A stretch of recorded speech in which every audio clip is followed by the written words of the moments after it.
Okay, so Amy, I've said I'm not going to tell this story again, but I will because you're a newbie and you don't know the story. Uh, you know, I've always been around tobacco. Maybe you didn't know that, but I have been. I'm in my middle of my morning load. I've got my Sayers with Colt in it. I've got my Mr. Belvedere. Excuse me.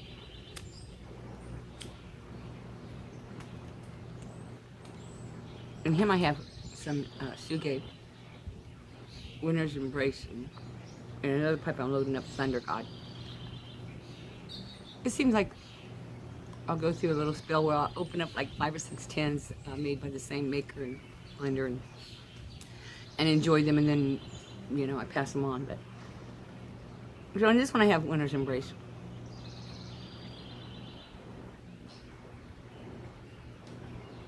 This one I have some Colton. It was the Blood Moon. Some, I don't remember. I know it's one of the Dagner's favorites, and I think that's why I bought it. It was because, you know, on their recommendation. I found it too cased, but it's okay. I mean, it's just that I like an uncased tobacco a little bit better. But right now I'm going through all these arrows, and so it's like, okay. Of course, I've already got pipes sitting around the house with 965 ready. I don't necessarily have to load them until the very last minute because they're a quick, easy load. Okay, so that was in my Sayers system, wasn't it?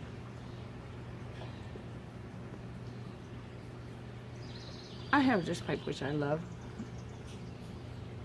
I don't know if you can see all the signs on it and stuff. It's got a Peterson tip, but it's not a Peterson. See those symbols? And I do know it's made in Denmark, but that's about as much as I know. It's Old World. Oh, I'm sorry, it's not made in Denmark. It's Old World, made in France. So what is that? Maybe something from Tinderbox or something? I don't remember. And it's got all these neat little symbols on it, and I should know what it is. I feel bad, you guys, not knowing what it is. Doesn't matter. It's my pipe. It's one of my pipes. What kind of pipe is it? Mine. Where'd you get it? Don't remember. What's in it? Don't remember. Why are you smoking a pipe? Don't remember. I know why. It's for the damn nicotine. Me and my nicotine habit. So in this one, I'm going to load it up with AJ. The thing about this AJ blend of mine, it's from 2010. And it was the, like say, I had some, a big couple of jars left from my dad's. And this is the end of my dad's. And I try to smoke a little bit of it every week just so that I can remember Dad. But that's not a big deal because I always remember my folks. And then in my little pot, which I absolutely love this pipe. If you can see, it's got that really flat tip, really heavy, sturdy pipe. I mean, if I burn through that, then I am really sick. It's got a wonderful coat. Right now, it's got this cake built up in it that's just wonderful. So in it, I am going to do that Montgomery. Roddy sent me some GLP Montgomery that's 9 years old, and I just love the aged pipes, so aged smoke. All right, so Amy, 20 minutes in, I tell you the story. Okay, so Amy, how did we get started? Well, some of you all know, and some of you don't, but most of you all know that I grew up in a tobacco family. I grew up in a family of parents. My mother's family is from Kentucky, and they were premium tobacco growers. I grew up playing in the burley fields, you know. When we were little girls, my sisters and I would go get, after they'd cut the leaves and lay them out in the fields, which a lot of people don't realize that there's this a vinegary ammonia smell when they're laying there drying, but they become limp.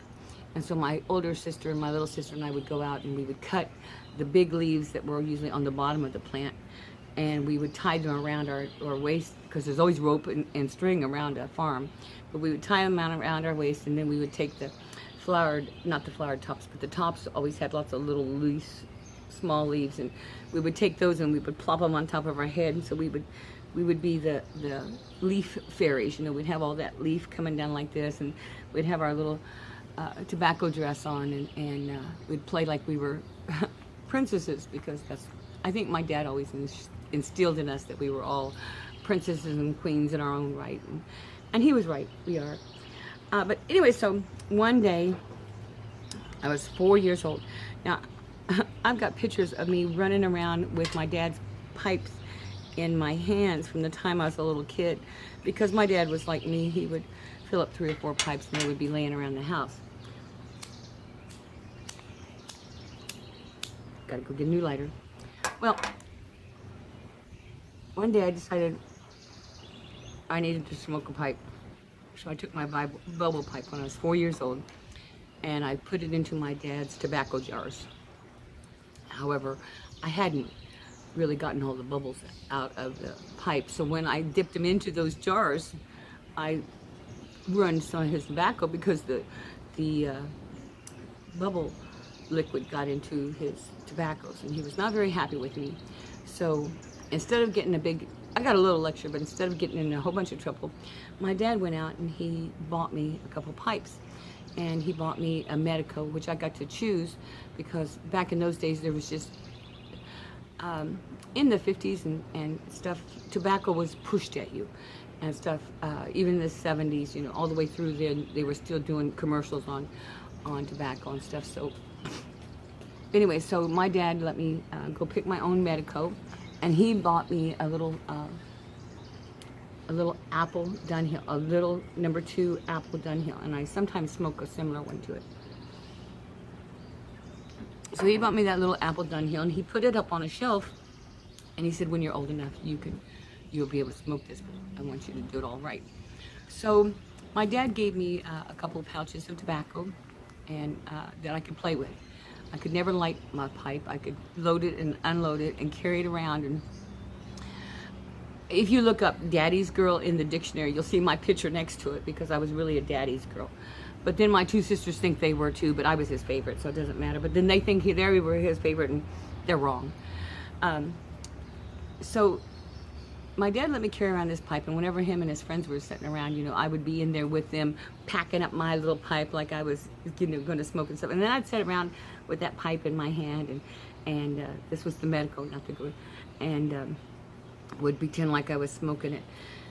I got in trouble one time because we went to the beach and I found some shells, you know, the insides of shells that looked like curls of smoke. So I stuck them in my pipe so it looked like that shell on top of my pipe. So it would look like I was smoking tobacco, you know, it was the smoke swirls, and like no one could tell. But you know, you gotta remember, I'm still only 4, 5, 6, 7 kind of thing. Then as I got a little older, my mom, I learned to pack my dad's pipe. If I didn't do it right, he made me take it out and do it again. And so I learned how to pack a pipe for him.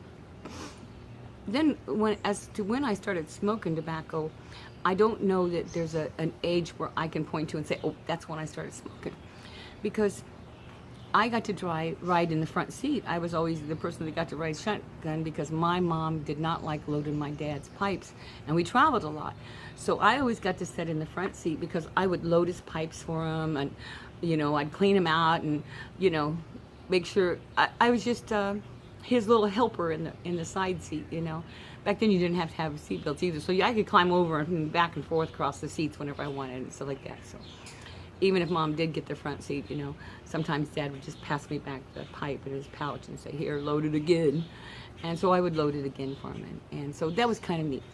So when I was a kid, like say about 12 or so, my dad let me start lighting up his pipes. And I say 12 just because I don't want you guys to think bad of my dad, but I think really about 10 or 11, I was actually already lighting the first light of his pipe for him, you know, so that when he was on the road, he could just take that lit pipe without that. But I didn't inhale, so, you know, I would say probably from the time I was 10 or 11, I started getting nicotine into my system. And I am a nicotine, I'm a nicotine queen. I love the nicotine. Nicotine is what I smoke a pipe for. I do like the flavors and all that kind of stuff, and I understand how people smoke it for relaxation. It's just not me that's smoking it for relaxation. I do smoke it for the nicotine. So I kind of feel like sometimes I'm a little different than other people in that I hear how they have a pipe before they go to bed and stuff. And shit fire, man, if I had a pipe before I went to bed, I already have trouble sleeping. But a little bit of caffeine and nicotine in me would just, it usually keeps me up. So I don't smoke late at night. And that's how I got started smoking a pipe. As for the first tobacco I ever smoked, I couldn't even begin to tell you what the first tobacco I ever smoked was, because once again, because my dad traveled and was sold briar and stuff, we went to a lot of really great tobacco houses and stuff. So from